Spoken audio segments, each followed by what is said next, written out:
दुनिया की हर machine audit होती है महोदय, लेकिन ईवीएम पर ही ऐतराज क्यों? तो ईवीएम को अवैध कहना तकनीकी रूप से सही नहीं लगता। जब वोट कागज पे दिखता है तो गिनती में कागज क्यों नहीं? हम चुप रहेंगे तो सर मशीन जीत जाएगी और हम बोलेंगे तो लोकतंत्र जीतेगा। मशीन जीत जाए और हमारा मतदाता यानी मानव हार जाए तो ये लोकतंत्र और मानवता दोनों के लिए खतरनाक है। महोदय, मानव ने मशीन बनाई है, मशीन ने मानव नहीं बनाया।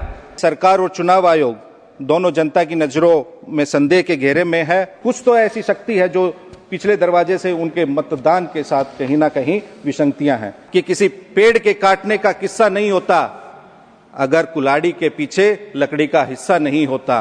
तो इस पूरी प्रक्रिया में चुनाव सुधार की ही नहीं, चुनाव आयोग में भी सुधार की अत्यंत आवश्यकता है। अगर एम्पायर ही टीम का खिलाड़ी बन जाए तो खेल नहीं होता, साजिश होती है।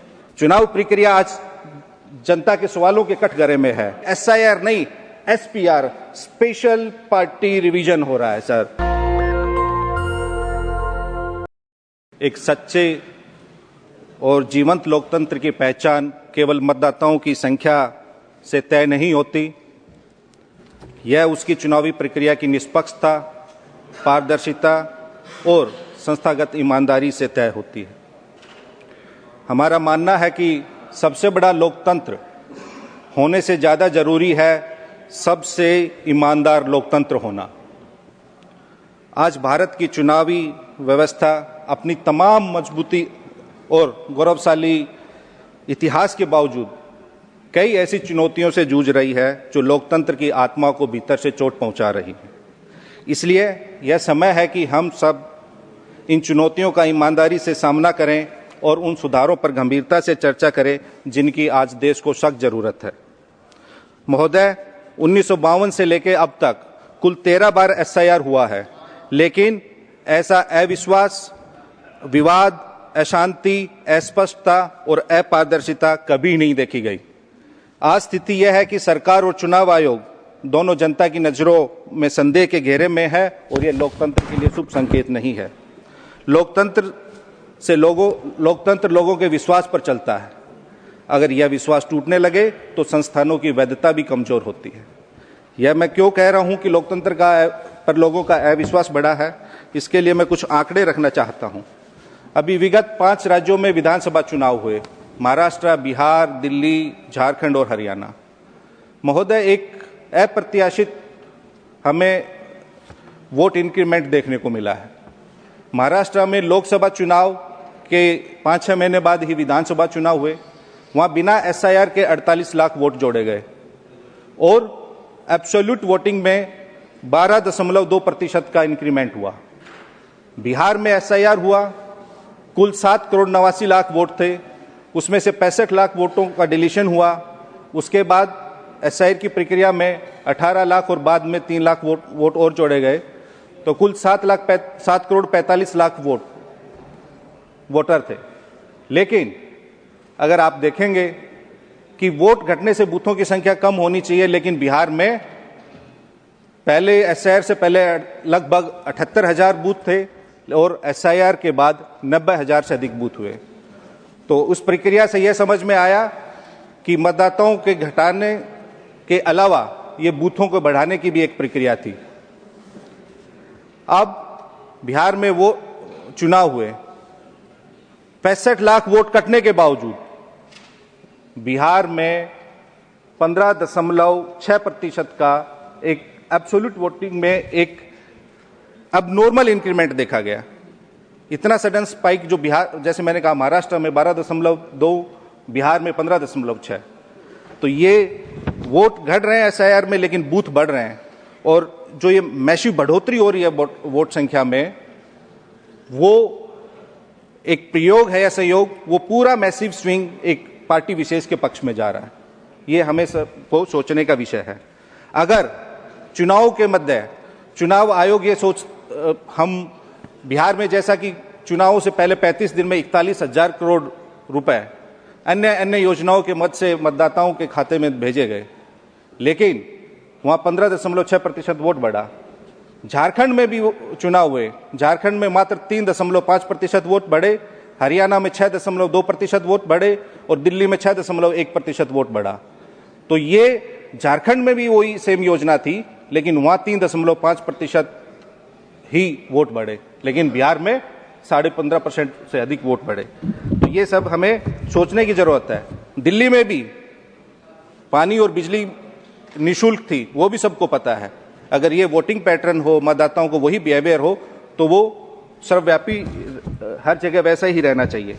और ये तो आश्चर्यजनक था कि एक पार्टी विशेष की तो स्ट्राइक रेट 89% रहा। आजाद भारत में ऐसा कभी नहीं हुआ था। बिहार में एसआईआर हुआ, मात्र 35 दिन का समय दिया गया। उस 35 दिन में लगभग मैंने कहा कि 7.90 करोड़ मतदाताओं को पुनरीक्षण कार्य हुआ। महोदय, बिहार में 1,77,526 वोट पोस्टल बैलेट थे। उस 1,77,526 में हमारा गठबंधन 143 सीटों पर लीड कर रहा था। हमारा विपक्षी गठबंधन एनडीए मात्र 94 सीटों पर लीड कर रहा था। अदर्स के हिस्से में 6 सीटें थी। पोस्टल बैलेट में मतदान में हम 44.6% मत प्राप्त कर रहे थे, लेकिन उसमें नहीं हुए। जो बाकी जो प्रक्रिया रही उसमें क्या विसंगतियां रही उस पर मैं आऊंगा। तो महोदय, केवल हम जब चुनावी सुधारों की बात करते हैं, इलेक्टोरल रिफॉर्म सही तरीके से हो, पक्ष विपक्ष दोनों संतुष्ट हो, और सबसे बड़ी बात है जनता संतुष्ट हो। चुनाव सुधारों पे ये चर्चा केवल औपचारिकता नहीं रहनी चाहिए। आज मतदाता को लग रहा है कि उसके वोट के साथ कहीं ना कहीं हेराफेरी हो रही है। कुछ तो गड़बड़ है, कुछ तो ऐसी शक्ति है जो पिछले दरवाजे से उनके मतदान के साथ कहीं ना कहीं विसंगतियां हैं। रिफॉर्म होना चाहिए, लेकिन उससे देश का लोकतंत्र मजबूत होना चाहिए, ना कि कोई विशेष पार्टी। चुनाव आयोग का कर्तव्य है कि जनता की हर दुविधा, हर शंका, हर सवाल का निवारण करे और तुरंत करे, लेकिन इसमें कहीं ना कहीं हमें सही समय पे सही उत्तर नहीं मिल पाता। किसी ने कहा है कि किसी पेड़ के काटने का किस्सा नहीं होता अगर कुल्हाड़ी के पीछे लकड़ी का हिस्सा नहीं होता। तो इस पूरी प्रक्रिया में चुनाव सुधार की ही नहीं, चुनाव आयोग में भी सुधार की अत्यंत आवश्यकता है, क्योंकि अगर एम्पायर ही टीम का खिलाड़ी बन जाए तो खेल नहीं होता, साजिश होती है। चुनाव प्रक्रिया आज जनता के सवालों के कटघरे में है। हमें सोचना होगा कि आजादी के बाद ऐसा क्यों हो रहा है कि जनता में लोकतंत्र के प्रति अविश्वास बढ़ रहा है। जब आयोग सवालों से भागता है और साफ साफ जवाब देने में आनाकानी करता है, तो शक अपने आप जन्म लेता है। देश की जिस संस्था पर सबसे कम सवाल उठने चाहिए, आज उसी पर सबसे ज्यादा सवाल उठ रहे हैं। ये लोकतंत्र के लिए अति खतरनाक है, हानिकारक है।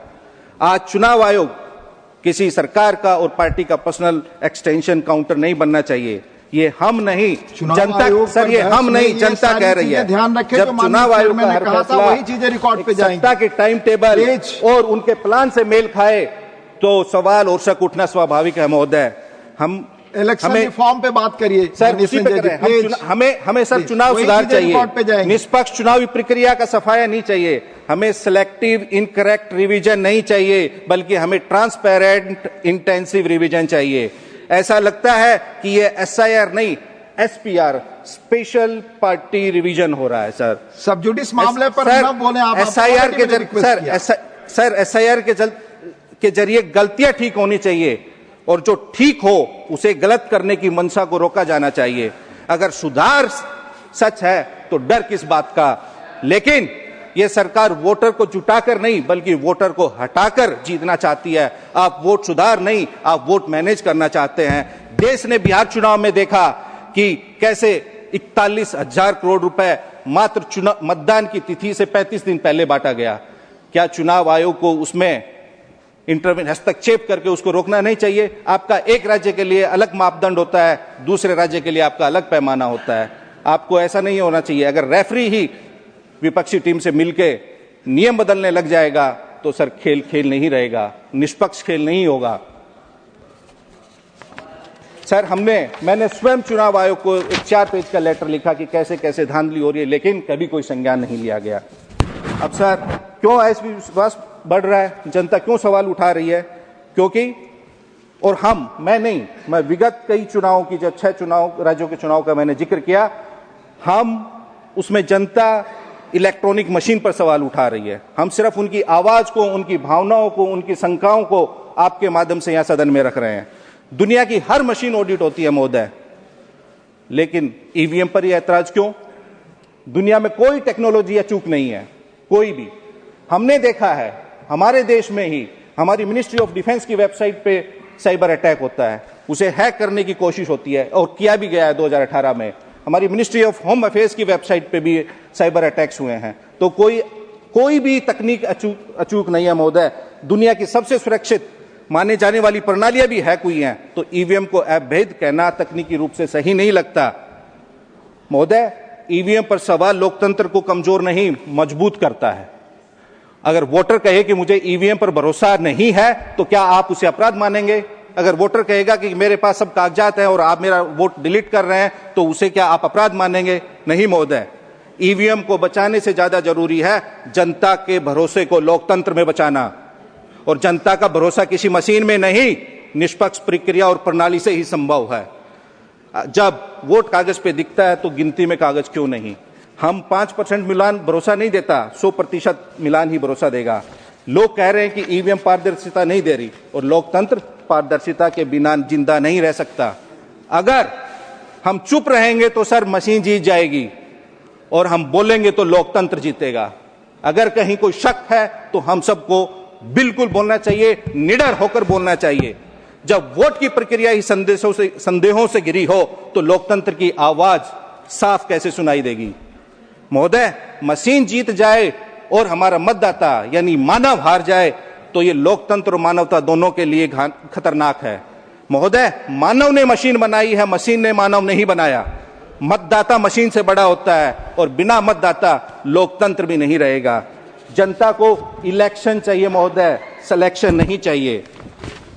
महोदय, कई कामयाब और लोकतांत्रिक विचारधारा का सम्मान करने वाले विकसित देश पारदर्शिता के नाम पर इलेक्ट्रॉनिक वोटिंग को अस्वीकार किया है, और चुनाव सुधारों के लिए महोदय निष्पक्षता दिखानी पड़ती है, सिर्फ कहना ही काफी नहीं होता।